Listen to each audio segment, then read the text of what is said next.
What is up, y'all? We got another suggestion. You guys are freaking awesome. Keep them coming, and I will keep tying them. Let's get into it. All right, the suggestion is from Fishing with Trev, man. Awesome fly ideas. I'm gonna choose horsefly. All right, don't forget, comment down below any ideas for flies you want me to tie. You'll be entered in a drawing to win all of the flies that I've tied this month. All I gotta do is give me a suggestion. Let's keep it going. All right, horsefly. Here we go. Size 8 nymph hook. A little bit bigger of a fly. And these buggers are mean. I've been bitten by these numerous times, and it is not fun. It is kind of interesting. They look a lot like a bee, and some people think they're getting stung by a bee, but it's actually a horsefly. But it does hurt a lot like getting stung by like a meat bee or a yellow jacket. But nope, it's a horsefly. Go ahead and get your thread. I'm using a olive thread on this one. You could use a brown thread, black thread. You can even use white thread. It don't matter. Snip off tag end and run it all the way down the shank of the hook. Now, I'm going to apologize for some of the focusing issues on this fly video.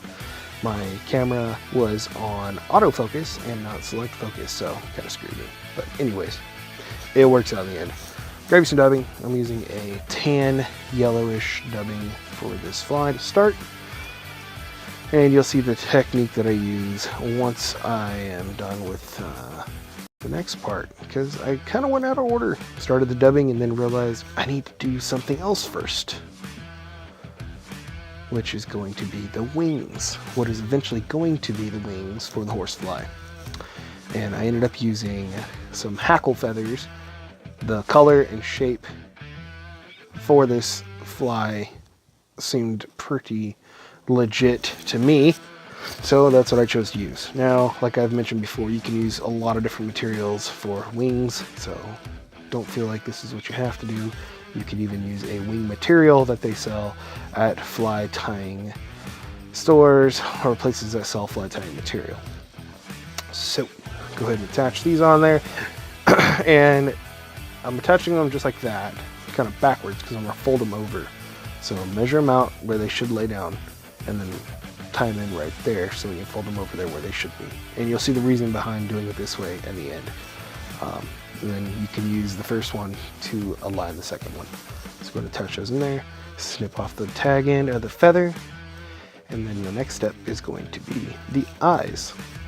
Now, in the videos before, I mentioned the eyes were too big for the fly that I was tying, but in this one, I wish I had a little bit bigger eyes, but these actually work just fine.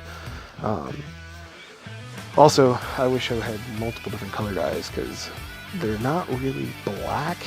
They're hard to explain what color they really are. But again, this will work. So cross wraps on the eyes and then back down to the dubbing. And I'm going to use a second color, a dark brown, and I'm going to create a striped pattern that also creates a tapered body. And you'll see how I do that here in a second. So go ahead and touch your dark brown. You're going to wrap it to where there's just a little bit of yellow, just like that, and then wrap it all the way up to where the back part of the body stops, where the thorax starts. And then grab your yellowish tan and do the same thing. Leave a little bit of the dark brown showing, or run that up. And what this does is it creates a tapered look like the back end of a fly, the horsefly. Again, dark brown, and just use little bits, because you're doing multiple layers, it'll add up. So just a little bit goes a long ways. So dark brown all the way up,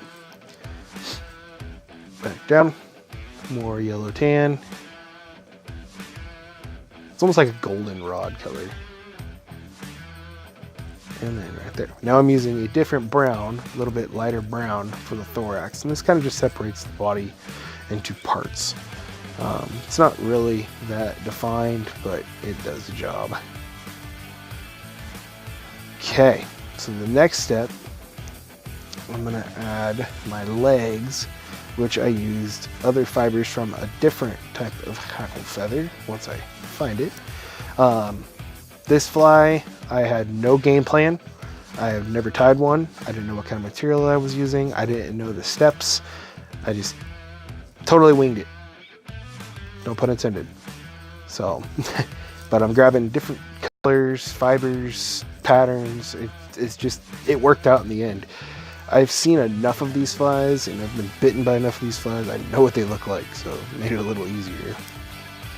But go ahead and grab some kind of leg material. Like I said, I'm using Hackle, and you want it to kind of poke out and down at the same time on each side. Wasn't real happy with the way that was working out, so unwrap a little bit, trim that tag in, and do the other side. Now you can use, I feel like this is a more realistic look than if I were to use like rubber legs or individual legs, because it just doesn't look as natural when you do it that way. So this is the route that I took for this fly. Grab more dubbing. This is going to help cover up some of the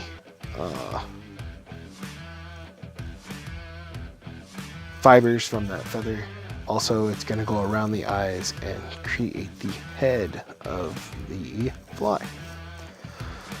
So tight dubbing, not loose like the first attempt, and then figure eight it around the eyes.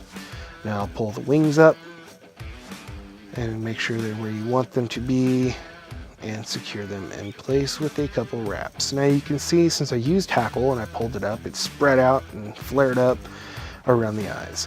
Not a problem. Secure the wings where they need to be, and then just trim it up and give it a haircut.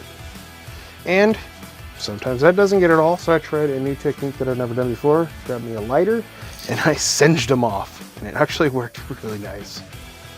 Just be careful not to get it too close, because you'll singe the other materials used for this fly. Now I'm mixing the two colors of dubbing, and this is going to be to kind of hide the thread and thicken up the head area on the fly. I don't go around the eyes this time, but it does help thicken it up, give it a little more of a taper towards the back end. A couple whip finishes, and that's it. Great suggestion. I think this one turned out pretty cool. To me, it looks exactly what I was going for. Kind of looks like a bee, but that's okay, because a horsefly does kind of look like a bee. I'm using a little wire brush to try to cover up some of the thread by brushing out the dubbing, and it worked. So let me know what you think down below in the comment section, and keep up the ideas coming. I appreciate it.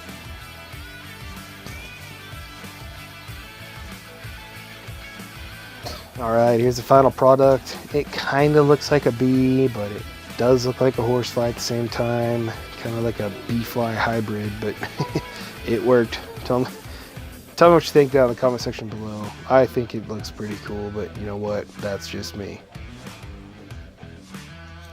Alright guys, that's going to do it for this one. As always, make sure that if you are not subscribed already, you hit that subscribe button and the notification bell so that way you know when I post videos.